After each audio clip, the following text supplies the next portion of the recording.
I travel a lot for work. And one day, I was on a plane, and we were about to take off. The flight attendant had gone through her usual safety procedures routine, including, please put your phones in airplane mode.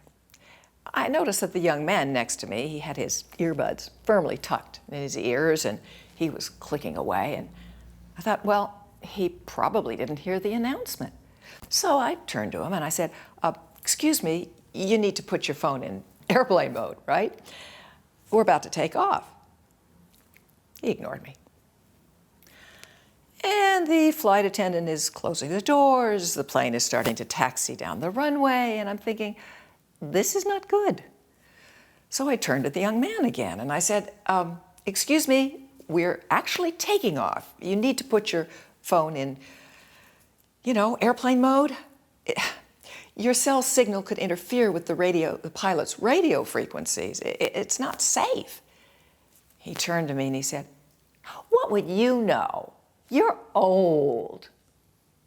Well, that took me back. I thought for a minute, and then I said, if you're lucky, if you're very, very lucky, you'll get to be old like me. Mind you, I hadn't even turned 60. But you see, that's the problem. All of us want to live a long, happy, healthy life, but none of us want to get old. But you've been getting old since you were born. And when you were 2 or 4 or 6 or 12, it was wonderful. You couldn't wait to get older. But then, you hit about 35, 40, 45, and it's, could we just kind of stop it right here? That this would be fine for the next 30, 40, 50, whatever years? Not going to happen. So the question isn't, are you going to get older? It's, how are you going to get older? Debilitated? Declining for the next 20 or 30 years? Decrepit? Miserable? Depressed? Or are you going to be like Phyllis Suze, who celebrated her 92nd birthday by dancing a dazzling tango, which she uploaded to YouTube to great acclaim? And then there's Astrid Koenig, who celebrated her 100th birthday by going to work, as she had for the last 30 years. Astrid was still working there at 103, saying, I don't think old, I don't feel old. The choice, not of are you going to get older, but of how you're going to get older, is to a surprising extent yours. Nothing is more important to how you age, to your ability to live a long, happy, healthy life, than what you think and what you feel. As the Buddha says, the mind is everything. What you think, you become. Okay, nice concept. How does it work? Well, your thoughts and your emotions cause the release of certain chemicals in your brain. These are called neuropeptides. And these neuropeptides carry information from your brain to your cells, to certain receptor sites on your cells. And these receptor sites, having received the information, then tell your cells how to function, what to do. That's the first part. Second part, every single one of the systems in your body is designed to communicate with each other. Your hormonal system, your gastrointestinal system, your cardiovascular system, your nervous system, your immune system, all of your bodily systems communicate with one another. What that means is every single second, a massive information exchange is occurring between your mind and all of your bodily systems. This close interaction between thought, emotion, and body explains why recent widows are twice as likely to develop breast cancer, why chronically depressed individuals are 4 times more likely to become ill. It also explains the results of a study that followed 255 medical students over a period of 25 years and found that those who were most hostile had 5 times greater occurrence of coronary heart disease than those who were least hostile. That's how damaging negative thoughts and emotions can be on your physical well-being. But there is an opposite and equally powerful upside to positive emotions.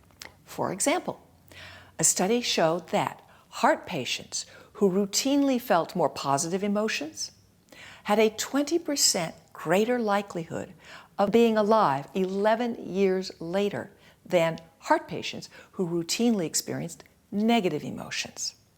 Then, another study, a Johns Hopkins study, showed that among adults at greatest risk for heart disease because of family history, a positive outlook afforded the strongest known protection against heart disease, better than appropriate diet, exercise, and body weight. In the land of happy, healthy longevity, positive emotions rule. So, what is it that happy, healthy, long-lived individuals think and feel? Number one, they are happy. I know, that sounds ridiculously simplistic, but it's true. They're happy. Researchers analyzed the autobiographies of 180 Catholic nuns, written when the nuns were in their 20s, and looked at them against the survival rates of those nuns between the ages of 75 and 95.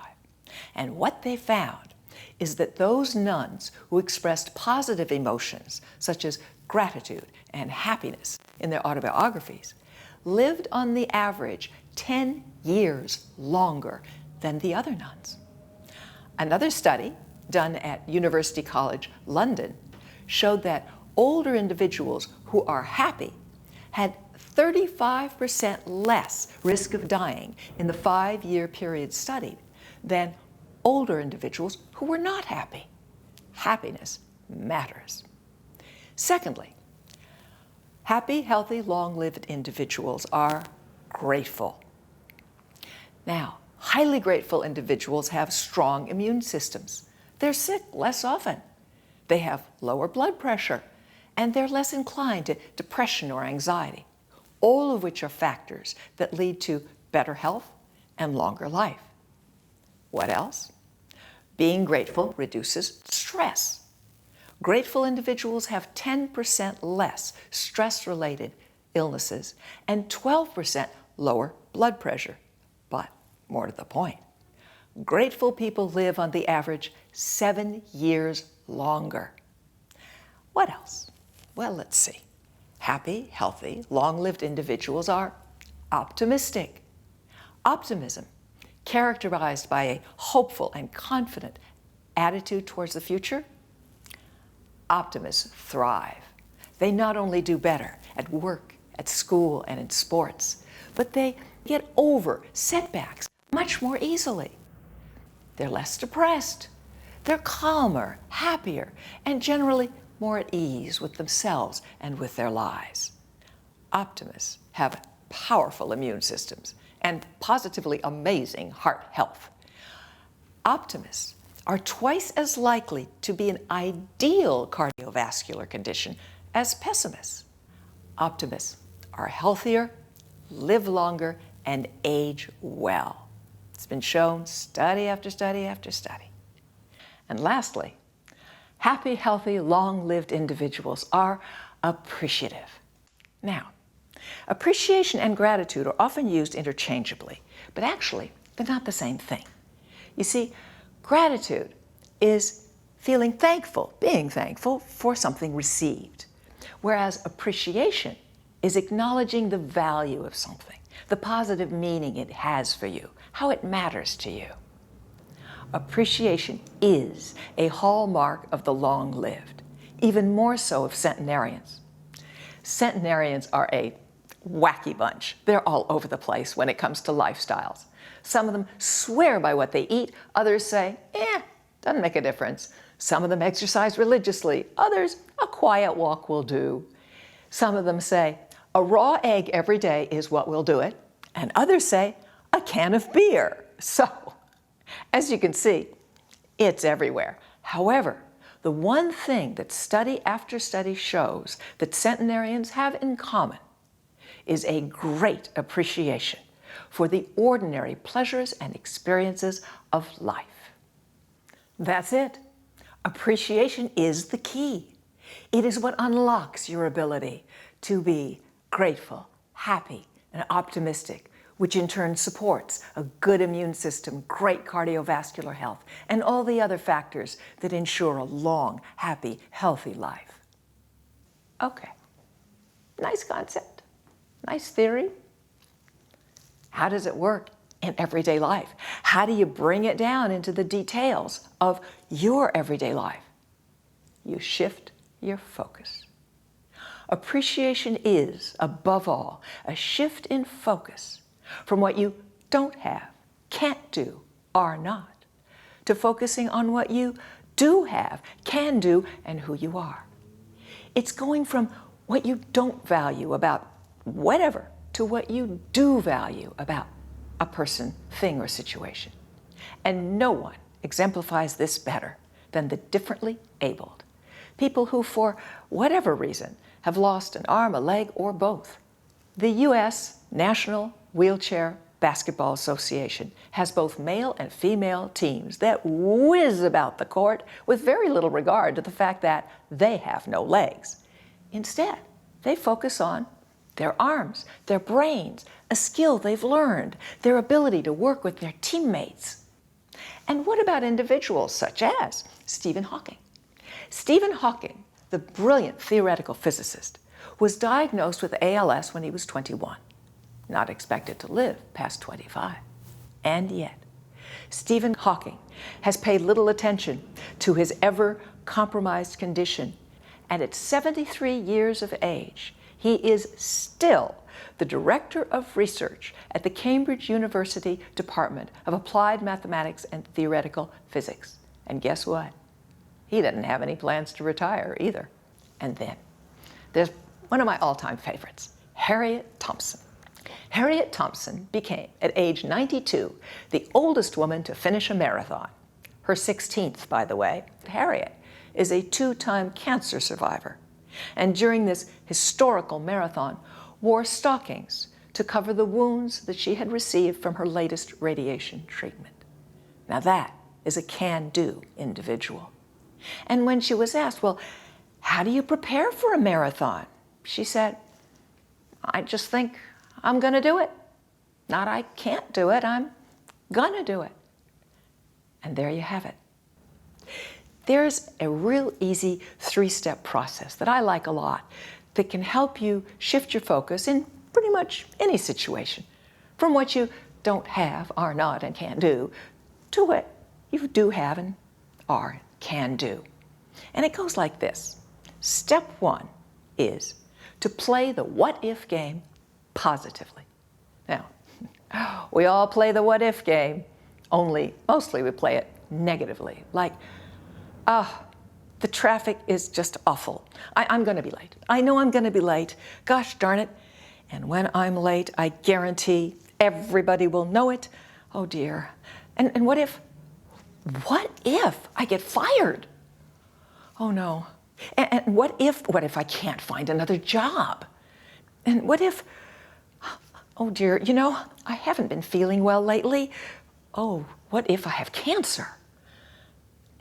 And just the other day, I stood in the middle of the living room and I couldn't remember what in the world I was doing there. What if I've got Alzheimer's? What if? What if? What if? Instead, play the what if game positively. What if there's traffic? Well, what if I could figure out an alternate route? Side streets, whatever. Get me there.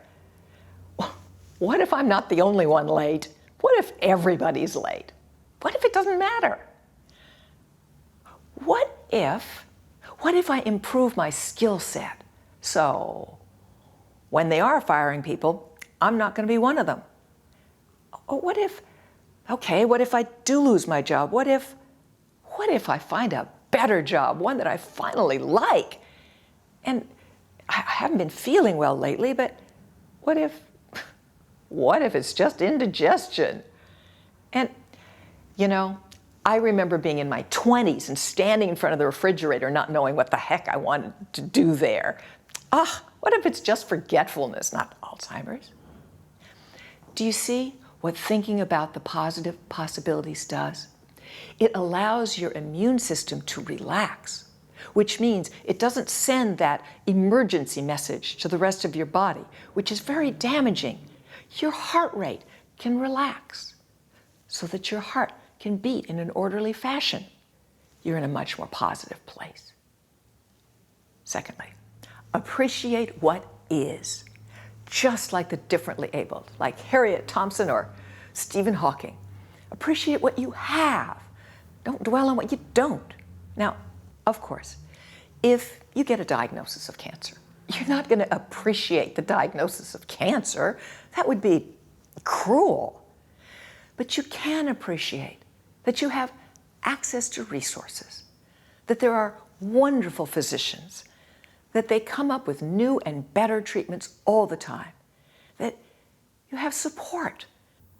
There are support groups. There is the love of your friends and family. There is a great deal that you can appreciate, which in turn will help all of your bodily systems be in a better place for healing. Now let's take a more mundane example. The traffic. Okay, there you are, stuck in traffic, nobody's moving. What can you appreciate? Well, you could appreciate that you're safe and dry in your car or on the bus. You could appreciate you finally have time to listen to that audiobook or podcast you keep putting off. Or you can appreciate that eventually everybody does get wherever it was they needed to go. Your immune system will thank you. Your heart will beat oh so much better. And your brain will sing your praises. And lastly, reminisce constructively. Most of us, when we're faced with a difficult situation, we reminisce destructively. We go through all the other times something went wrong. You know, as in, it never fails. If I have to be somewhere on time, the traffic will be awful. Happens to me all the time. Or, you know, I never heal easily from anything. It's going to take me weeks and weeks and months to get over this darn thing.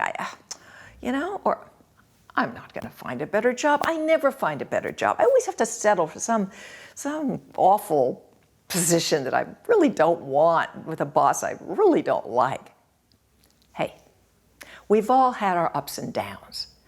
Do yourself a favor. Focus on the ups. Focus on maybe the one time when you did heal easily from something or other. The one time where you got a job you actually liked, if only for a week. You know, I don't care if you have to root all the way down into your childhood. I guarantee if you look hard enough, you will find a time when things went right. Focus on those mindfully, and you'll find that you become more at ease and more positive, which is where you have to be if good things are to happen. To summarize, as you play the what-if game positively, as you appreciate what is, as you reminisce constructively, you will find that you are grateful for what you have and who you are, happy with what you can do, and hopeful and confident about your future, optimistic. With that, you'll have a stronger immune system, you'll have better cardiovascular health, you'll be less prone to depression, anxiety, and diabetes, all of which will contribute to your having that long, happy, healthy life you deserve. And then, when that kid turns to you and says, "You're old," you can say, "Yes, and isn't it wonderful?"